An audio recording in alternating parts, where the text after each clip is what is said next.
नमस्कार दोस्तों, स्वागत है आप सभी का केपी एग्जाम टॉपर्स में। तो दोस्तों, आज हम आपके लिए सीटेट 2026 के लिए इतनी इम्पोर्टेंट महत्वपूर्ण टॉपिक लेकर के आए हैं, जो कि बाल विकास का सबसे महत्वपूर्ण टॉपिक है। तो आप सभी लोग इस वीडियो को मिस मत करिएगा। अगर आप लोग सीटेट 2026 दे रहे हो, ये आपका बहुत महत्वपूर्ण इंपॉर्टेंट टॉपिक है दोस्तों। बाल विकास में ये टॉपिक बहुत आते हैं और इससे प्रश्न भी बहुत बनते हैं, और ख़ास करके बच्चे इसी में जो है गड़बड़ी करते हैं और इसी से उनका नंबर माइनस होता है। ठीक है, तो इस वीडियो को पूरा ज़रूर देखें और वीडियो को एक लाइक और शेयर और चैनल को सब्सक्राइब जरूर कर लीजिएगा आगे की नई सीटेट वीडियोस के लिए। ठीक है, तो आइए शुरू करते हैं। देखिए, सबसे पहले हम लोग यहाँ पे समझेंगे जो शिक्षण विधियाँ और उनके जनक है, इनको देखेंगे। एक तरफ आपको शिक्षण विधियाँ दिखेंगी, उसके दूसरे तरफ जनकों के नाम।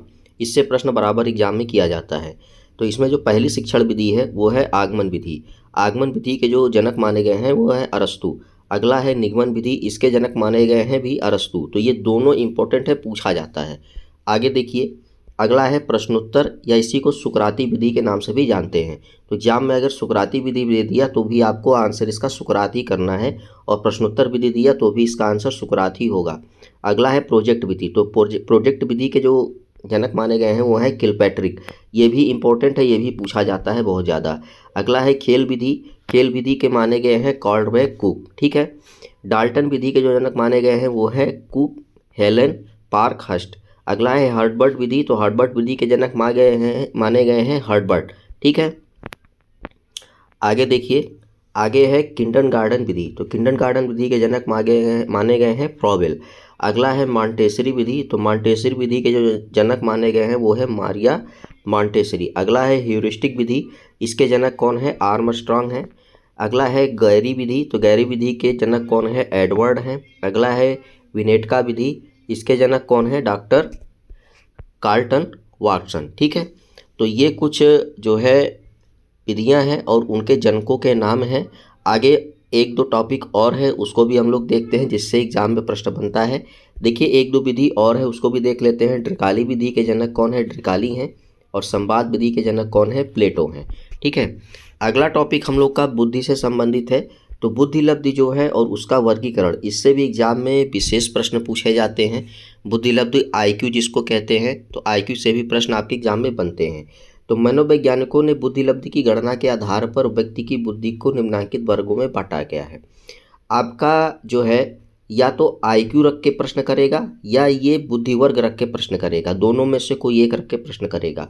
तो सबसे पहला इसमें जो है 140 से 120। तो जिन भी छात्रों का जो आईक्यू लेवल होता है, बुद्धि लब्धि वर्ग होता है 140 से 120 के मध्य होता है, उनको प्रतिभाशाली छात्र कहा गया है।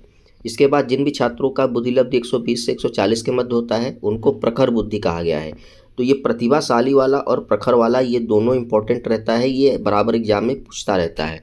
ठीक है, आगे देखिए, अगला बुद्धि लब्धि है 110 से 120 के मध्य। तो उनको कहा गया है उत्कृष्ट बालक। ठीक है, 90 से 110 के मध्य वालों को कहा गया है सामान्य बुद्धि बालक। 80 से 90 तक के बीच वाले बुद्धि लब्धि वालों को कहा गया है मंद बुद्धि बालक। 70 से 80 तक के जो बुद्धि लब्धि के छात्र होते हैं उनको निर्मल बुद्धि वाला छात्र कहा जाता है। 50 से 60 जो बुद्धि लब्धि वाला छात्र होता है उनको मूर्ख की संज्ञा में रखा जाता है। और 25 से 50 तक का जो बुद्धि लब्धि वाला छात्र होता है वो मूढ़ होता है। ठीक है, इसके बाद देखिए 25 से नीचे, तो जिन भी बच्चों का आईक्यू 25 से नीचे होता है उनको जड़ बुद्धि कहा जाता है। जड़ बुद्धि वाला और ये तीन मतलब 50 से 60, 25 से 50 और 50 से नीचे, मूर्ख, मूढ़ और जड़, ये तीनों इंपॉर्टेंट है, ये भी बहुत ज़्यादा एग्जाम में पूछा जाता है। ठीक है, आइए अगला टॉपिक देखते हैं। हमारा अगला टॉपिक है विकास की कुछ अवस्थाएं और उनकी अनुमानित आयु।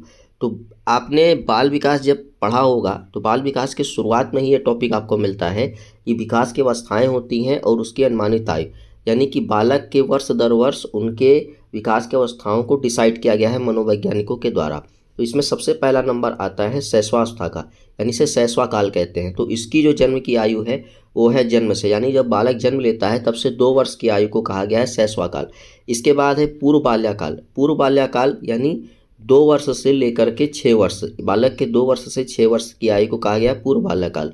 उत्तर बाल्याकाल कहा गया है बालक के 6 वर्ष से 12 वर्ष तक की आयु को उत्तर बाल्याकाल कहा गया है। किशोरावस्था कहा गया है 12 से 18 वर्ष तक की आयु को। यानी बच्चा जब 12 वर्ष से 18 वर्ष तक की आयु के मध्य रहता है तो उसको किशोरावस्था कहते हैं। और इसे आपको पता है तीव्रता की अवस्था, तूफान की अवस्था भी कहते हैं। ठीक है, किशोरावस्था को। आगे देखिए, अगला है युवा प्रौढ़ावस्था। तो युवा प्रौढ़ावस्था 18 से 40, तो जो भी बालक कह लो या युवा कह लो 18 से 40 के मध्य होते हैं उनको युवा प्रौढ़ावस्था कहा जाता है। परिपक्व प्रौढ़ावस्था इसी के बाद आती है, वो है 40 से 65 के मध्य। यानी जब युवक परिपक्व हो जाता है प्रौढ़ावस्था में उसको परिपक्व प्रौढ़ावस्था कहते हैं और इसकी जो आयु है वो है 40 से 65 वर्ष। फिर है वृद्धा प्रौढ़ावस्था। ये अवस्था जो है 65 से अधिक की उम्र के लोगों को मानी गई है। यानी जो भी लोग 65 वर्ष से अधिक की उम्र के होते हैं उनको वृद्ध प्रौढ़ावस्था में रखा जाता है। तो ये आपने देखा कि विकास की अवस्थाएं थी, उनकी अनुमानित आयु थी, खास करके शैशवाकाल से और वृद्धा अवस्था से और किशोरावस्था से ज़्यादा प्रश्न पूछे जाते हैं। ठीक है, आइए अगले टॉपिक पे ध्यान देते हैं। ये देखिए यहाँ पे जो हमने शुरुआत में फर्स्ट टॉपिक आपको कराया था, कुछ विधि और उसके जनक के नाम, तो यहाँ भी वही है। इसमें 2 4 6 ज़्यादा हैं। जैसे आगमन विधि के जनक कौन थे? अरस्तु।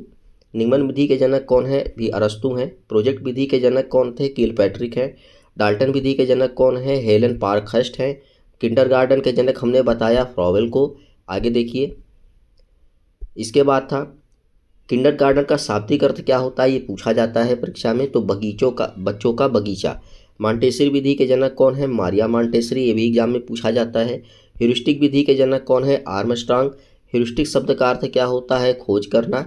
ईवीएस में आप जब देखोगे ईवीएस शिक्षण में तो ह्यूरिस्टिक से ज़्यादा प्रश्न पूछे जाते हैं। ठीक है, ग्रीक भाषा में ह्यूरिस्टिक शब्द का क्या अर्थ होता है? तो वो है उत्पन्न। अगला जो है कि बेसिक शिक्षा प्रणाली के जनक कौन माने गए हैं? महात्मा गांधी माने गए हैं। ठीक है, एक लास्ट टॉपिक देखिए। लास्ट टॉपिक में जो आपका है टॉपिक वो है मूल प्रवृत्ति और उनसे संबंधित आवेग के बारे में। तो जो मूल प्रवृत्तियाँ होती हैं उनसे संबंधित आवेग क्या होते हैं, इससे भी प्रश्न किया जाता है। इसमें आपको पलायन और भागना, जो मूल प्रवृत्ति है पलायन भागना, उससे संबंधित आवेग है भय। युयुत्सा युद्ध प्रवृत्ति, इसका संबंधित आवेग है क्रोध। निवृत्ति अप्रियता और विकर्षण, इसका जो संबंधित आवेग है वह है घृणा।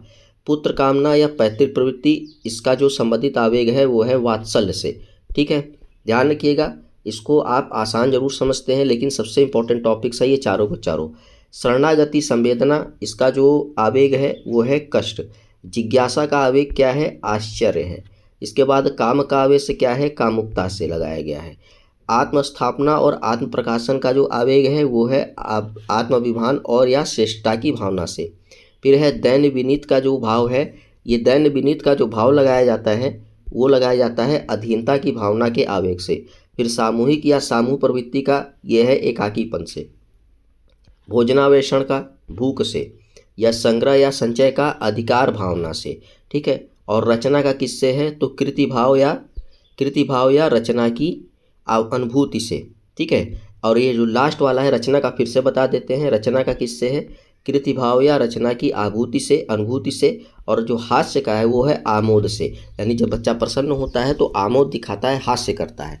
ठीक है, तो ये सभी के सभी आप ये मत समझ लेना कि ये सभी के सभी हिंदी के टॉपिक है, नहीं, हिंदी व्याकरण नहीं है। ये बाल विकास का जो हमने बताया था ये बाल विकास का है मित्रों। ये बाल विकास का है मूल प्रवृत्ति और संबंधित आवेग, ये सभी बच्चों से संबंधित आवेग हैं। और एक इंपॉर्टेंट चीज़ मैं आपको बता देता हूँ वीडियो के अंत में कि जब भी आप सीटेट का पेपर दीजिए, चाहे कोई भी खंड दीजिए, सीडीपी दीजिए या हिंदी का शिक्षण दीजिए या गणित का शिक्षण दीजिए, संस्कृत का शिक्षण दीजिए, किसी भी विषय का शिक्षण दीजिए, उसमें सबसे ज़्यादा आपको बच्चों को प्राथमिकता देनी है। किसी भी ऑप्शन में जहाँ पे बच्चों पे प्लस पॉइंट आपको दिखेगा आपको उसी आंसर को चयन कर लेना है। यकीन मानिए आपका आंसर 100% राइट हो जाएगा। आपको कभी भी झुकाव शिक्षक की तरफ नहीं देना है, क्योंकि हमेशा शिक्षक गलत होता है, बच्चा सही होता है किसी भी रीजन में। ठीक है, तो आपको हमने हमेशा बच्चों पे प्रायोरिटी देनी रहेगी। और आगे की वीडियो के लिए भी आप लोग इस चैनल को सब्सक्राइब कर सकते हो। आगे हम और भी प्रैक्टिस सेट करवाएंगे, बाल विकास से, ईवीएस से, एसएसटी से, हर विषय से। आप जिस विषय का कमेंट करोगे आंसर ऑप्शन, उस विषय का सबका हम जो है आपको प्रैक्टिस सेट करवाएंगे। ठीक है, धन्यवाद सभी को।